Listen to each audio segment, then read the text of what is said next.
Salut Jean-Paul. Bonjour. Alors ici on est à Montréal, ça fait 6 ans que tu es sorti de l'école, donc explique-nous ce qui s'est passé et comment tu es arrivé ici. Donc je suis sorti, j'ai eu mon diplôme en 2006, j'ai fait ma 3e année à l'ENCPB à Bordeaux pour l'option santé, sécurité, environnement. Et donc après, à la sortie de l'école, j'ai fait un stage de 6 mois chez Yves Rocher en sécurité, en santé sécurité. Ils m'ont gardé pendant 1 an et demi en CDD, toujours ingénieur sécurité, au centre de recherche d'Yves Rocher à Paris. Et ensuite, avec ma conjointe, on est venu, Emma, en promo 2005, on est venu au Québec pour tenter notre chance. Et ça s'est bien passé. Et depuis 2 ans, je travaille dans une boîte de consultation en santé sécurité et en environnement. Est-ce que tu peux justement nous expliquer maintenant un peu plus dans le détail quelles sont tes missions en santé sécurité et quelles sont tes missions en environnement et le nom de la boîte? Je travaille donc chez Hudon des Biens Saint-Germain Environnement. Pour les intimes, c'est HDS Environnement. Donc mon travail, c'est à peu près 80% en santé sécurité, 20% environnement. En santé sécurité, il y a 2 côtés principaux. Il y a l'évaluation qualitative, où là on va évaluer le niveau d'exposition d'un travailleur à des contaminants sur la base des informations qu'on voit, des observations de terrain, etc., de ce qu'il nous rapporte. Et il y a l'évaluation quantitative, où là on va mesurer avec des échantillonnages son exposition. Les contaminants sont très vastes. Ça va des contaminants physiques comme le bruit, etc., les vibrations, aux contaminants chimiques. Et parmi les contaminants chimiques, on a tout ce qui est les métaux, les solvants, etc. Tout ce que tu veux. Même l'urine de rat, on m'a demandé une fois, c'est un allergène très puissant. En fait, c'était un laboratoire pharmaceutique et ils font des tests sur les animaux. Et il y avait plusieurs employés qui avaient des problèmes d'allergie à cause de l'urine de rat. Donc il a fallu échantillonner ça. Et c'était la première fois qu'on me demandait, et c'est très dur à faire. Et on a dû descendre jusqu'à 7 ppb. C'est très bas pour un échantillonnage. Donc ça, c'est tous les contaminants. Donc il y a les physiques, il y a les chimiques, et après il y a les contaminants biologiques. On œuvre aussi en tout ce qui est moisissure, où là c'est il y a des problèmes de qualité de l'air intérieur, où ça moisit dans les systèmes de ventilation, etc.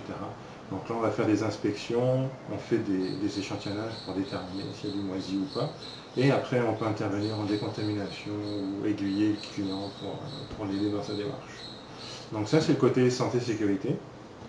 Et côté environnement, la majeure partie de mon travail c'est de faire des évaluations de sites en fait.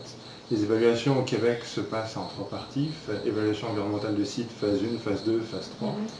La phase 1, c'est surtout de la recherche, de la documentation, où là on va aller chercher l'historique du terrain, ciblé, donc ciblé au niveau du cadastre, que toutes les banques de données auxquelles on peut avoir accès, les photos aériennes, etc. etc. Et à la fin de cette phase 1, on est capable de dire au client, ok, il y a telle partie de ton terrain, il y a des chances que ce soit contaminé avec des hydrocarbures pétroliers, telle autre partie peut-être avec des solvants, etc. Et en plus, on va aller chercher, on va aller documenter la géologie du terrain, savoir les nappes phréatiques, où est-ce qu'elles sont captives, est-ce qu'elles sont libres, le sens de l'écoulement régional, etc. Pour tout ça, parce qu'il y a beaucoup de contaminants qui vont se retrouver dans la nappe ou affleurant à la nappe ou en dessous de la nappe, s'ils sont plus lourds. Et donc nous, il faut qu'on sache pour la suite où est-ce qu'on va aller les chercher. Donc ça c'est la phase 1. La phase 2, c'est d'aller quantifier les résultats de la phase 1. Donc là, on va faire des trous.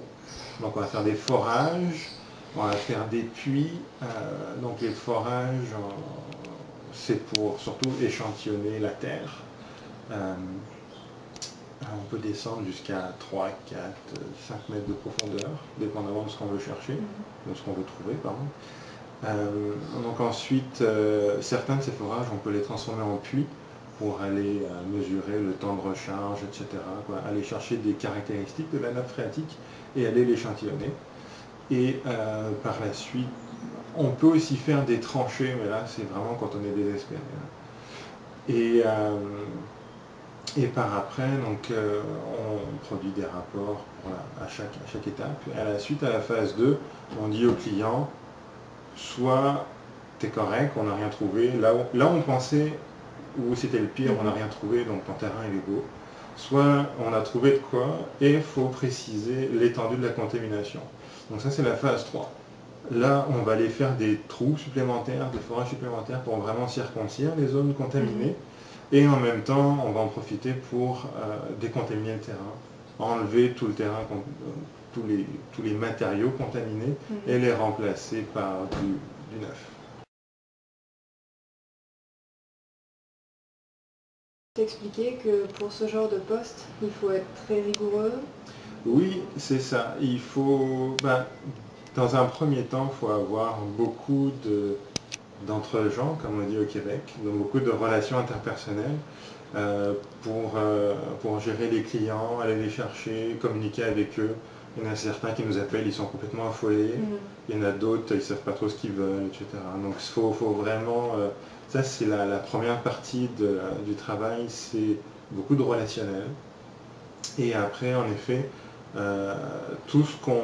Nous, on est là... La quintessence, si tu veux, de mon travail, c'est documenter ce que je fais. Si je ne documente pas mon travail, je ne sers à rien. Donc nous, tout ce qu'on fait, c'est on documente, on fait des rapports. Et les rapports, il faut qu'ils soient à l'épreuve des balles, bulletproof.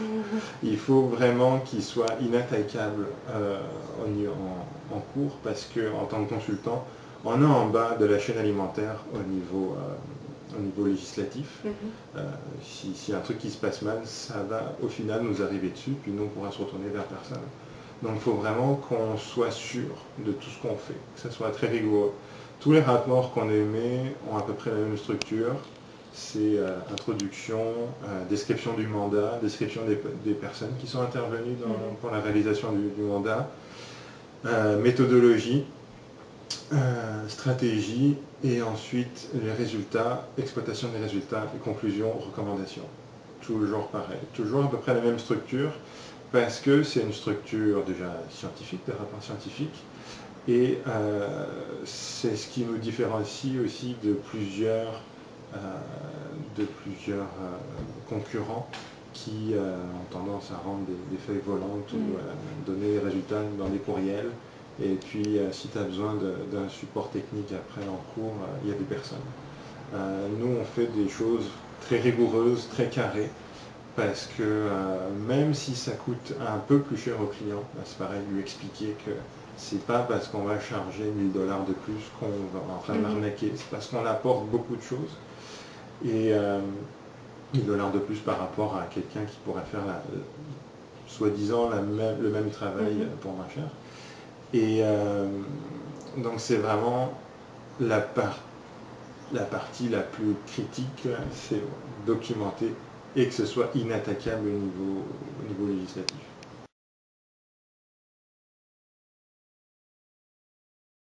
Ce qui est intéressant, c'est que tu as eu une première expérience en France à Yves Rocher, et ici plusieurs années, enfin 2 ans maintenant à Montréal.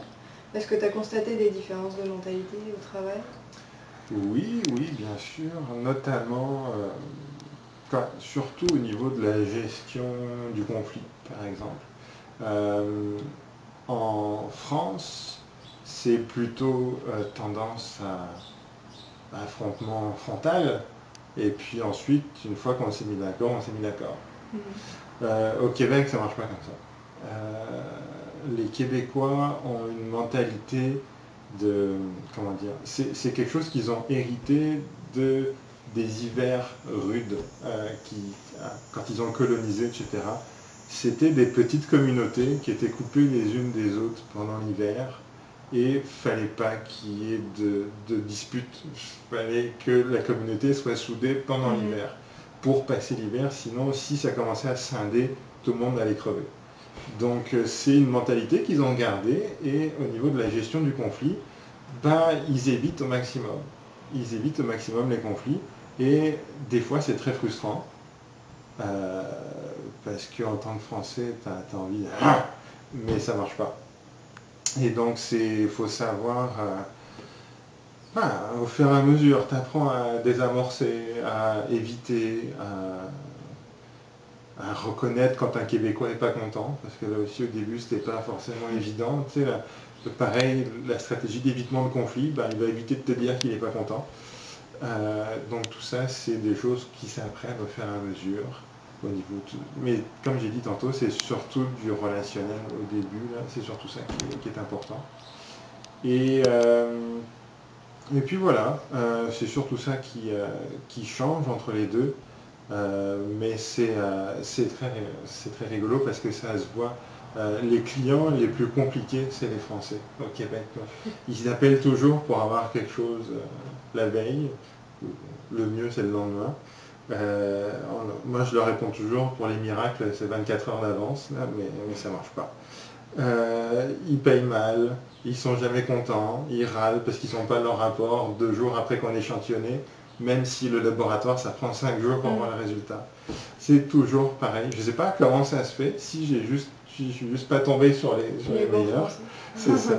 Mais généralement, les clients les plus durs à gérer, c'est des Français. Le mot de la fin, Jean-Paul. Ça fait déjà plusieurs années que tu es ici. Qu'est-ce qui te fait rester ici? Qu'est-ce que tu apprécies plus à Montréal? Et puis, est-ce qu'il y a quelque chose qui te manque de la France quand même? Oui, quand même. Même si depuis, ça fait 4 ans qu'on est là et je ne suis toujours pas rentré en France, ma famille me manque. Moi je viens de la Corse, donc ça me manque de ne pas être rentré en Corse. Mais en même temps, on reste en contact via Skype, etc., FaceTime. Donc les contacts, les relations interpersonnelles sont toujours là, mais c'est l'odeur du maquis,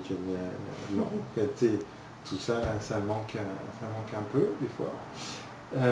Mais si, c'est à peu près tout. Tout le reste, on peut retrouver ici aussi bien au niveau gastronomie que la culture, etc. Tout ça, on peut retrouver tout ça à Montréal, en particulier au Québec en général. Et c'est vraiment un très très beau pays.